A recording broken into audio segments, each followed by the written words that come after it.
We'll talk about this car in just a bit, but first we've got to talk about that 11th generation of the Toyota Corolla.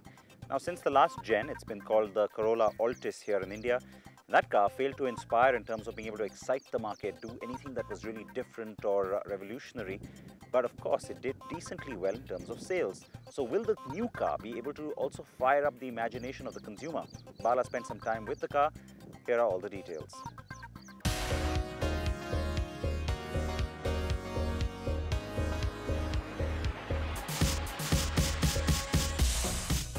A Toyota like you've never seen before. Now that's quite a tall claim for a car that's a bestseller around the world, but the new 11th generation Corolla does make a whole new impression the first time you set eyes on it. Now you got to say that Toyota has a bit of catching up to do with the 2014 Corolla Altis, especially with formidable rivals like the Skoda Octavia as well as the Hyundai Elantra really capturing the imagination of this segment.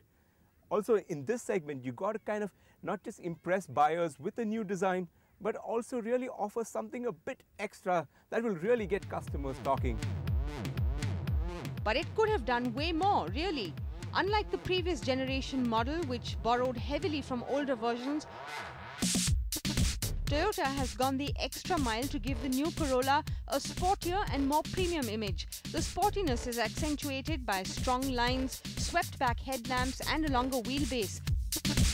The smiling chrome grille with the LED headlamps and the sporty bumper with the sleek fog lamp housing add to the character. The profile in the rear look just as good and sporty as the front, and the new Corolla uses 16-inch alloys for added appeal. Our planned drive with the new Corolla in Bangalore was relatively limited. Maybe Toyota assumed that since the engines are a carryover from the older car, we'd be happy with a short drive. That was so not cool.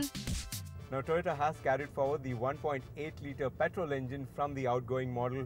Fairly smooth and powerful, but there's been really no changes onto it.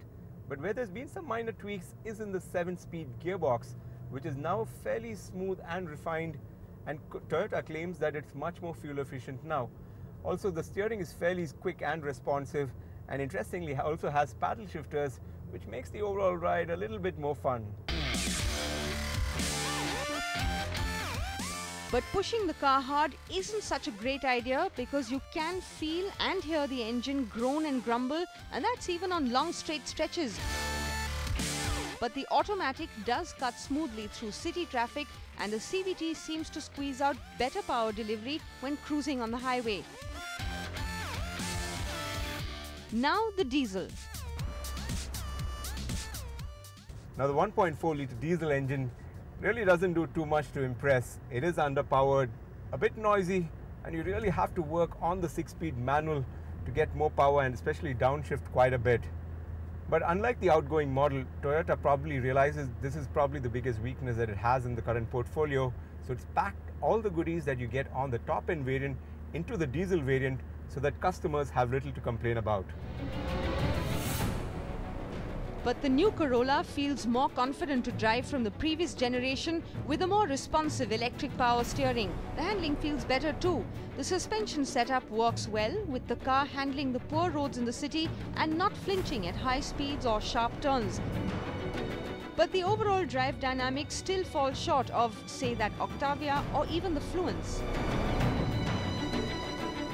A serious effort seems to have been made to give the interiors of the new Corolla a more premium design than the outgoing model. The dashboard layout is neat and layered with a 7-inch touchscreen infotainment console in the center.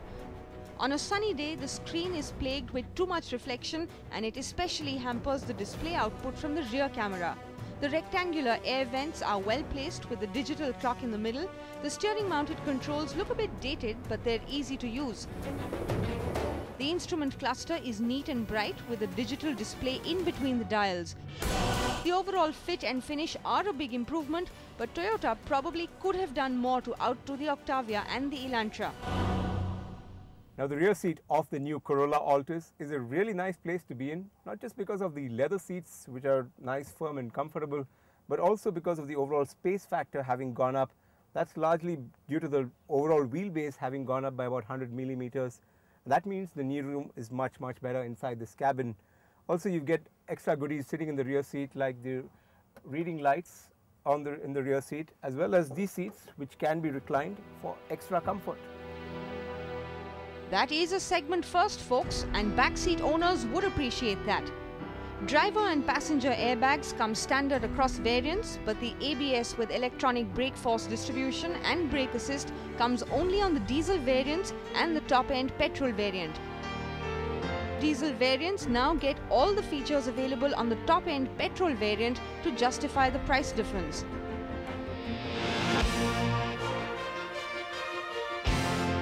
Toyota might have made headway with the latest Corolla Altis, especially with its bolder design and additional features, but it could have pushed the envelope a bit further.